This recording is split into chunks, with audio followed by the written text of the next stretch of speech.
most of them are just going to say, we give great service. We represent all the companies. We're local. We've been in business 100 years. And then my least favorite one of all of them is when they say, and by the way, we've got the best people.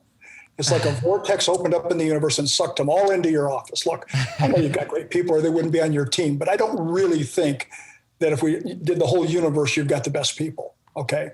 And plus what you're saying is what they've heard 100 other times. So the key is to be able to identify your specific points of differentiation, PODs, another acronym. And Brent has a great saying on this, is that you can't have a differentiated selling system or approach if you don't know how you're different.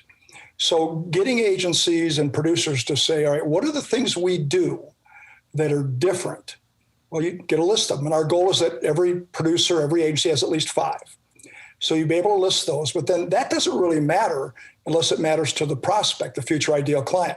So the second thing is, all right, let's answer that WIIFM, that radio station. What's in it for me? So if I'm a potential client of yours, why should I care that you have that? What's in it for me? And then thirdly, what's your piece of evidence? Because if you're just yapping as a salesperson and you don't have a piece of evidence that says, this is exactly what it is, and that could be a specific brochure. The best one is when it's a testimonial from a current client saying how that impacted them. It could be things as basic as a business interruption worksheet, but something you really do and be able to prove it. And then finally, and by the way, overall, Pat, this is one of the toughest things to get producers to do.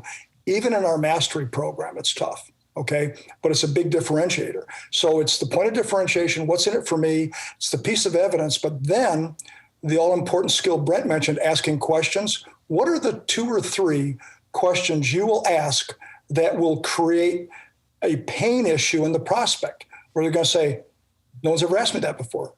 No one ever brought that up. I don't even know what you're talking about. When we can get to that, and then we even kid around and say, you've got it so well documented that you've got it laminated. Because if it's laminated, it must be good, right? It must last forever. And it's a big joke and people laugh about the laminating. But get to the point where you've got it. And here's another example. Could you withstand an ambush?